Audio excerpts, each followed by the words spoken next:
this woman.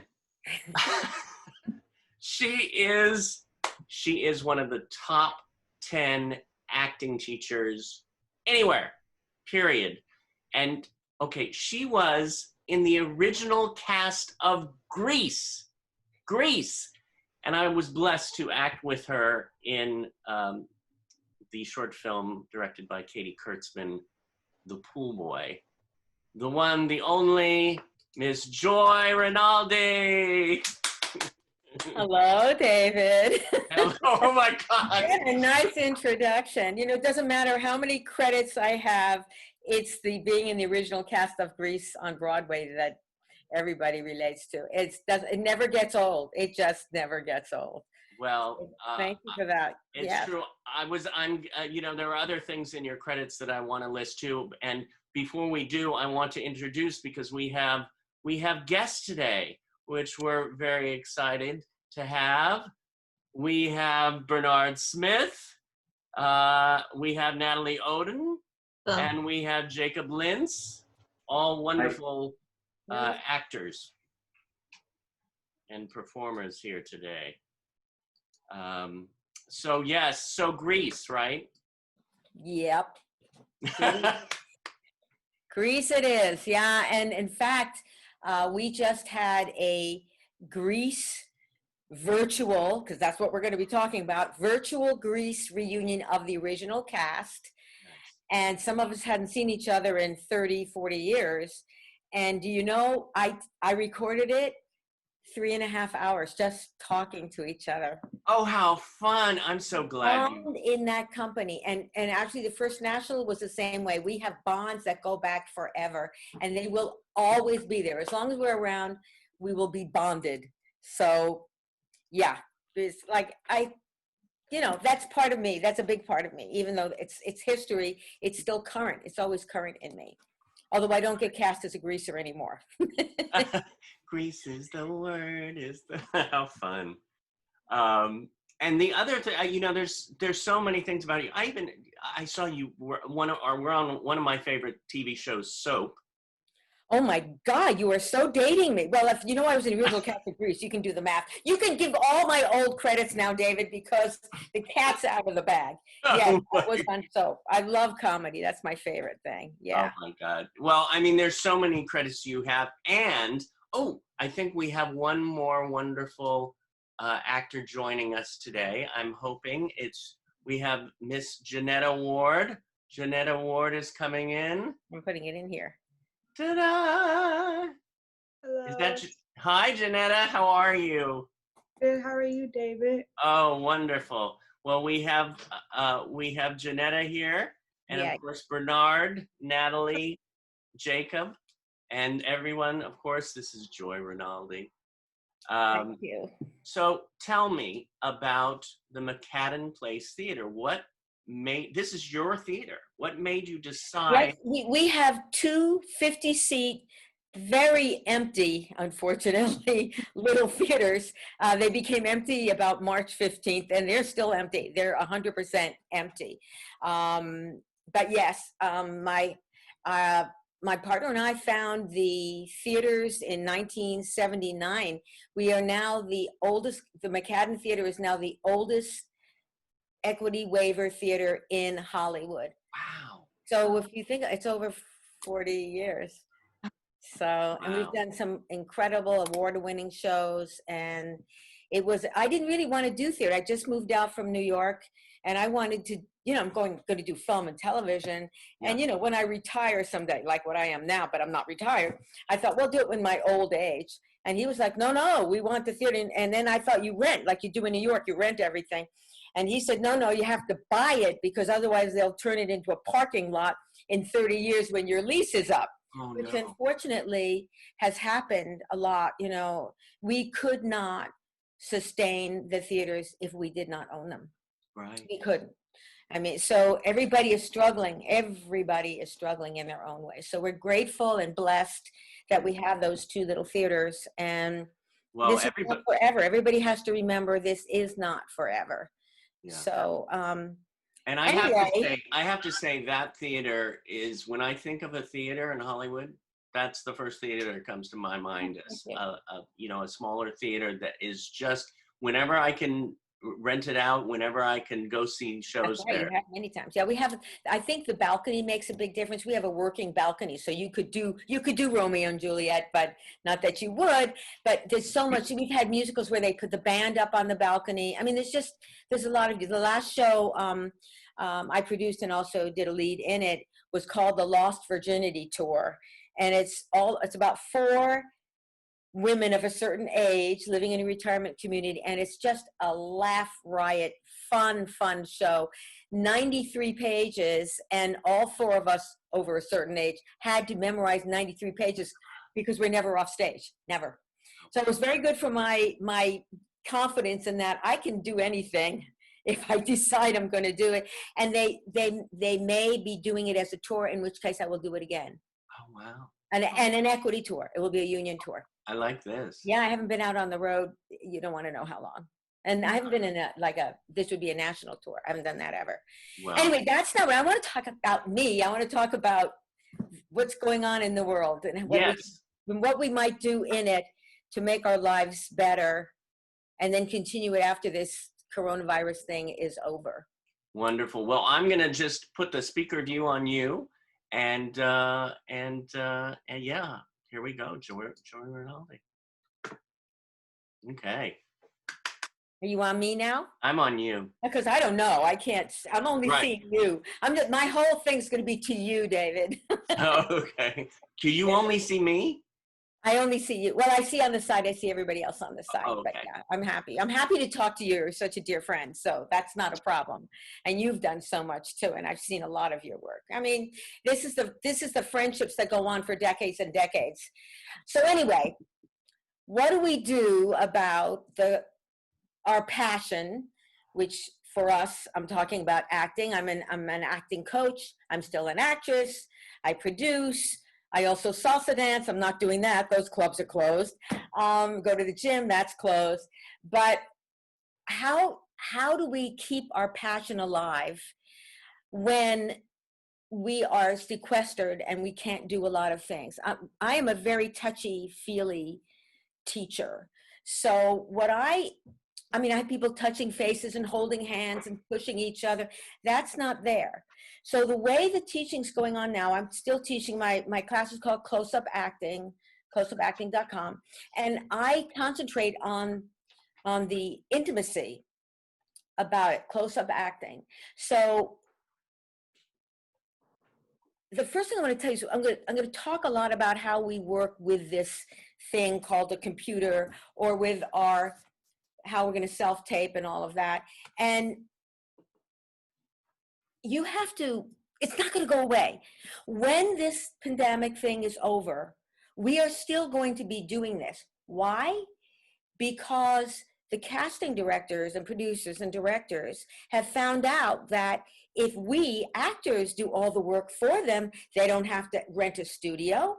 They don't have to get somebody to run the camera. It's much, much easier for them. Much easier. So it's not going to go away. So my first piece of advice is you have to learn to love your computer, love it. You have to love your phones. You have to make them be your best buddy. And I'm going to tell you, that wasn't with me. That wasn't the way I was. This is the way I operated. If I had any tech problems, I teach at least half are young people, they're in their 20s. I just say, oh, could you help me with this? Could you help me with that? Well, guess what?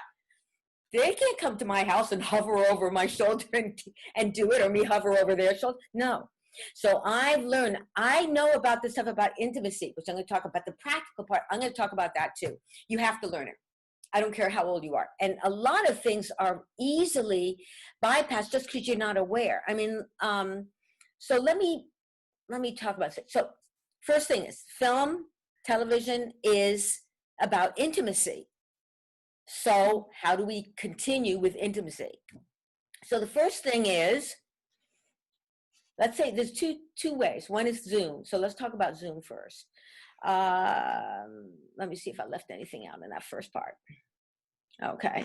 So you have to make that other person that you're working with if it's a Zoom class, even more important. You have to absorb them even more. You have to work on the intimacy even more than you would have in the past. I wanted to, here's a good part about when you're auditioning, or even if you're taking a class, you're not necessarily, I am literally 8 inches from the screen.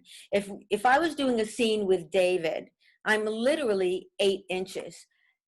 There's more intimacy here if I'm willing to embrace it than there is if I'm in a class and we're further away from each other.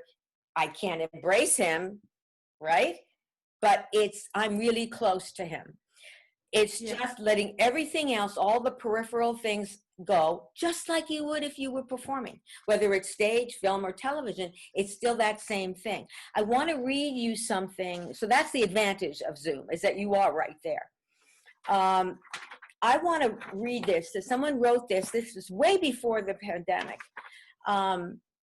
So it's about commitment and personal space. But now I'm renaming that, and I'm calling it intimacy and your personal space. Okay.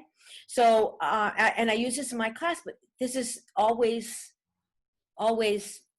apropos. So here we go.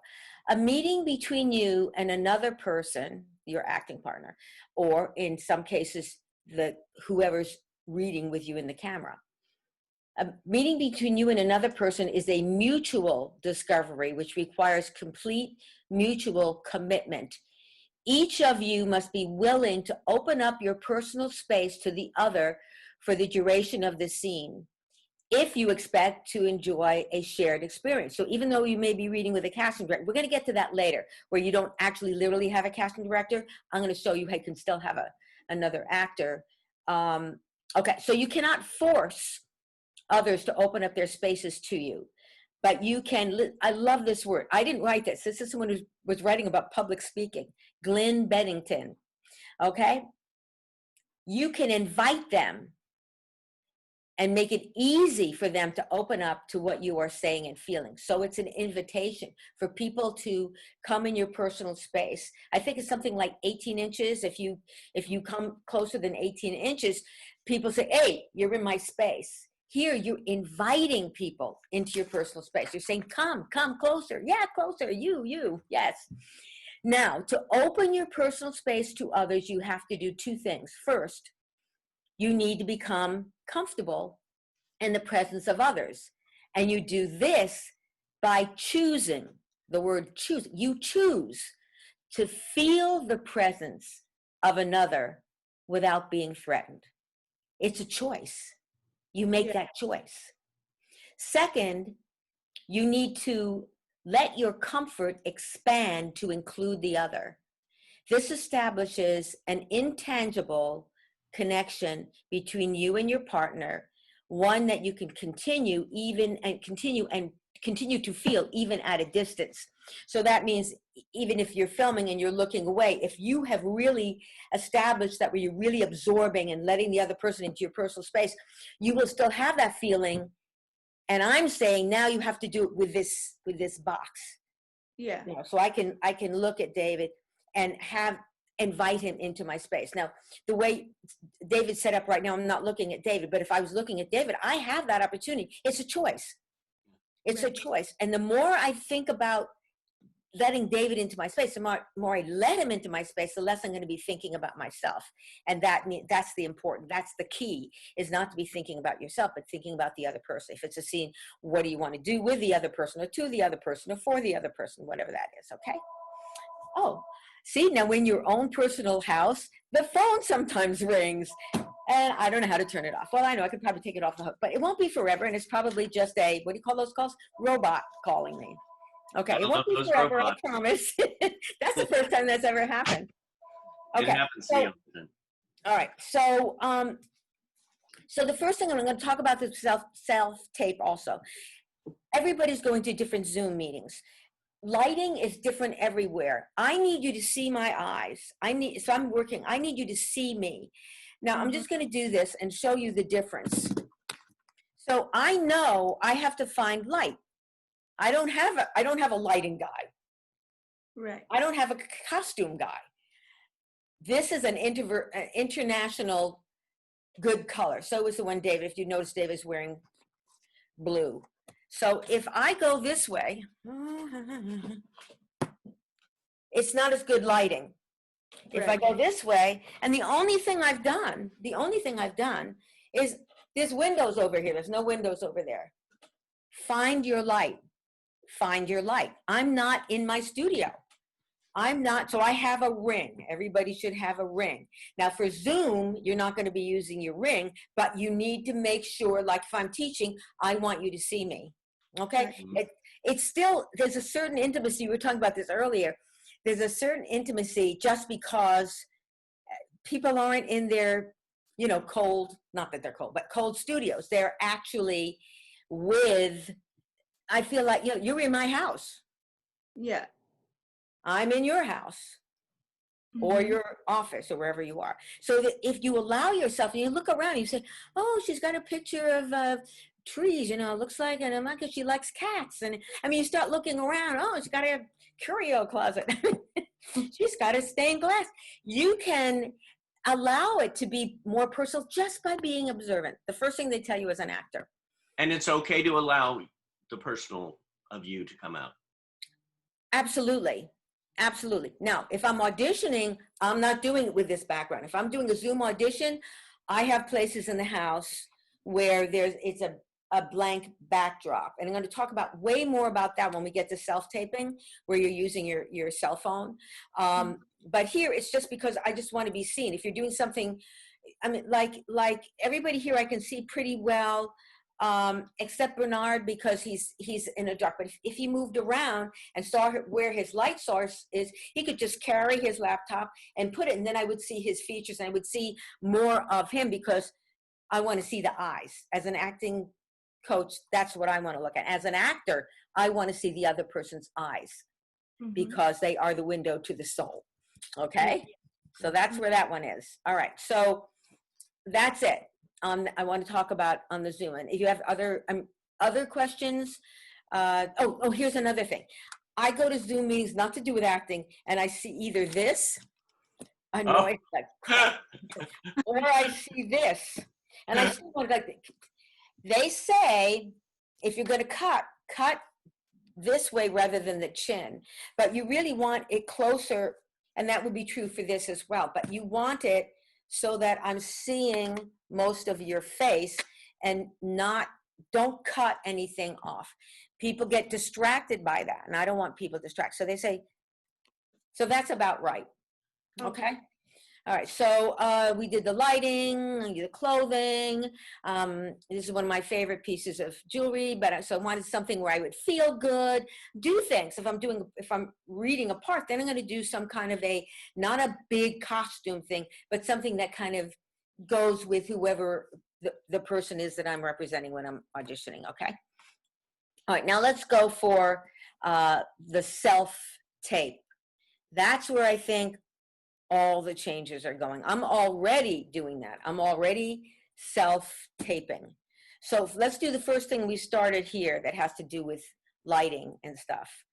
So I was doing like I do here, and it wasn't working for my self-tapes because I wasn't looking the way I wanted to look. So I went out and I bought, and most people know this, but if you don't, you need to go out and invest in a ring light. And a ring light is just a ring. And they have 6-inch ones, and they have 12, and they have 18. I suggest the 18 because then I can use it if I'm standing, if it's close or not close. If you get 6-inch, it's good for close-ups, but what if I need to do, what if in the audition they want to see your whole profile. They want to see what your whole body looks like. So I have more options if I do it. I chose, because I'm not computer savvy the way some people are, tech savvy rather. I got the ring where there's a thing in the middle and you just plop your little cell phone in it. And then there's all kinds of lighting things, and I've got different colored rings that go around. So I have options, and it's fun. You got to play with it and see what works for you. I thought, the amber light would look good on me. Well, it didn't. I have just the plain white light. The background is very important. If everybody's going to be doing self-tapes, yours has to be the best. Let's say it goes without saying that you want to show your talent. So let's talk about the things. I'm going to assume you have talent. So let's talk about the other things we have control over. So the first thing is what you wear. So you have to know your colors. You have to know all of that stuff. Now let's talk about the backdrop. What I have right here would be terrible for an audition. Terrible. Yeah. But you can go to Michael's. I think there's Michael's fabric stores all over. Michael's, call Michael's, or just go to some, you can probably go to the 99-cent store these days and buy sheets. So you can get a sheet that's either like this color or gray or beige, and you get clothespins and you make it happen. You want a blank in back of you. You want it all one color, and you have same thing. I thought, oh, well, the best color for me would be a bright turquoise. Well, it turned out it wasn't the best color. So, because I wear bright colors, so I have something more subdued, but it needs to be one sheet. And the other thing is, sheets, you have a tendency to want to do this way, do it this way, because if they want a long shot of you, you're going to need space here so you can pull the camera out. Okay. All right. So I got that. Oh my God. My life changed. Now you might already know this, but my life changed when I bought a remote shutter. And I hope everybody knows what that is, but a remote shutter means if I'm doing an audition, I don't have to go like this. I don't have to walk to there, turn this on, and then come into the shot. And then when I've done my beautiful acting job, now I have to go back out and touch the thing. The remote is the thing that makes it so I click it, it starts, I click it, it stops. I have so much more power over what I'm going to do. I don't click it until I'm ready. One of the advantages, I can do it as many times as I want, and I decide when I want to start. You know how sometimes if you're in an audition, where you're in a brick and mortars building, and they say, okay, we're ready, whenever you're ready, and you're not ready yet. I have as much time as I want. As much time as I want. They talk about the moment before. Take as much time as you want. These are some advantages you don't even think about, because all you think, oh God, I need people, real people, and I do. But this is what we're with. And so I'm seeing so much that the cup is half full, not half empty. I'm just like learning like a little banshee, because I can't get my students to do everything for me anymore. And I'm happy because I feel self-reliant now, much more than I did before. So let's talk about that shutter. Okay, so we did the black. So beige, gray, turquoise, we did that. Now here's a thing I just learned. If it's an audition, and let's say it's I love to share my own experience first, because then I can show you how you can bobble first and not do it right. So I had the scene. Most of the time, it's scenes with another person. It's a scene with another person. So that other person has lines. Now, I've been told a lot of different ways to do it, but I'm going to tell you the way I did it first, and it was a good attempt, but it didn't really work. I was trying to get somebody to read with me. I couldn't find anybody. So I called somebody. This is the good part. I called somebody in New York. It was 9 p.m, so it was midnight. I didn't realize they lived in New York. They sent me in the one line. I only needed one line. They sent it to me. So I needed this. Remember, this is the one I'm doing my audition on. I borrowed somebody's, right, but I could have done it on an iPad, or I could even, there are ways that I could have done it without this one. I have to keep pure, because that's the one I'm doing my my actual audition with. But here's the thing: what if I had more? So what happened is, I found a reason. I put it next to me, and after I say the first line, they're supposed to say the second. I just kind of meandered and had my head go down and pretended I was doing something, and hit the button. Well, the button start. So I ad-libbed. I said, "What's the matter? Cat got your tongue?" Because she must be a bitch. So it worked. And maybe it was a better take because I had to ad-lib. It got me really into being real. But you want it to be reliable. So this is the way to do it. And it's so simple. I don't know why I didn't think of it before. You need a friend. Yes, you need a friend. But we're all actors. We're social people. We will find someone. So someone, and you can even have, if you don't have one already, I call it an accountability buddy, or, you know, a buddy. You help each other out. So what you do is you send the scene to your buddy, and you either FaceTime them, or you can do with what we're doing here, Zoom. Now they're hearing you say your words. You are hearing them say their words. You're actually having a scene. Then you're not worried. I was worried about, you know, like I said, I'm not crazy about the tech part. I have to learn it. But once I realized that, I was like, oh my God, that's so simple. So simple. So if I'm doing a scene, I keep using it as an example, David, but if you and I were doing a scene together, I would send you your side. So we did a film together. I would say reading a scene from that. I'd send you your sides and we would read. I would be doing this here, and I would have the computer stacked up with books on a chair. So I'm actually looking at you if I want to. And if I don't want to, and I just want to look right to the camera, I'm hearing you, the real David Zimmerman. I am hearing you at the right time, because you are hearing me say my lines as well. Right. If you have questions about that afterwards, or even now, David, if you have a question, I do, and I'm gonna. The question that I had is with looking at the camera. I even do this on my interviews. When I'm looking, I love to really connect with somebody. So right now I'm looking at you. Right. But when the camera doesn't think I'm looking right at you that I know of. You know what I'm saying? You have two choices. I mean, you can either do it as just like you do in you have one casting person reading with you, but you're talking to three different people. You look at three different places. Right. Close. I mean, this is my number one, is looking into the camera. Two, I'm just looking an inch away from where the camera is. It still looks like I'm looking someplace else. An inch on this side. That's all you need. You can still be close. I'm like you. I like to look at the person. That's why I said, because I saw someone do this. And that is, you have either a table, or remember, we're all in our homes. You get a table or a chair or something, you stack things up on them so that I can put this Zoom, or I can put this, if I want to put it, I can lean it against them so I can actually see them. Right. But sometimes it's more trouble than it's worth. I want to hear you.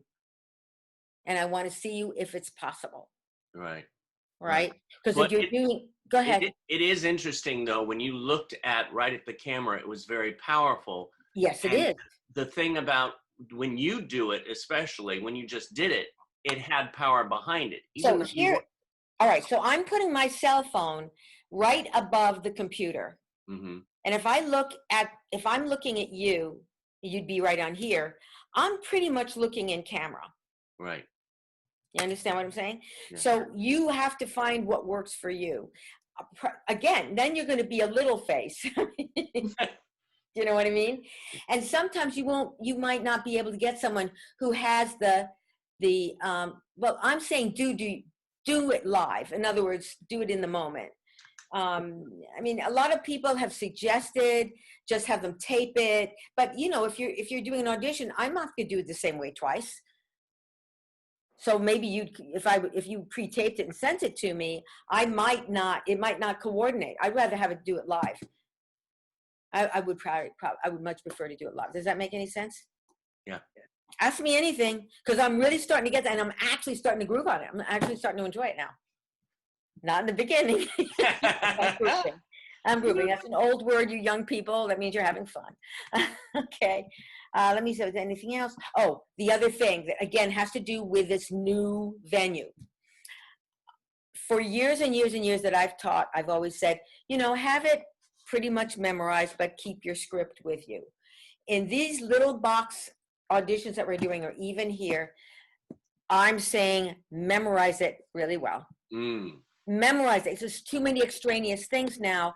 And, you know, when I'm teaching, I tell them to memorize, but if they put something in front of here, which is my paper, or here, I see they're constantly looking over here, and then it becomes about you trying to get the lines off the page and into the less distractions for not just you, the less distractions for the casting director who's going to be seeing this, the better. Same thing. So I'm saying memorize it really well. I mean, honestly, what else have you got to do these days? And it's just starting to come back where there are some auditions out there now. Yeah. So I'm saying memorize it. Memorize it. If I can memorize 93 pages at my age, you guys can memorize 4 pieces of paper and get your guest star billing. Okay. Well, and it's so true what you say too about the memorizing it, because now that I'm hearing what you're saying, because if you haven't memorized and you're focusing at that camera right there, and that is the person you're talking to, Yeah. you can feel it, you don't have to worry about the lines, and you've got the power and they see it in your eyes. Absolutely. And my whole thing is to make it as intimate.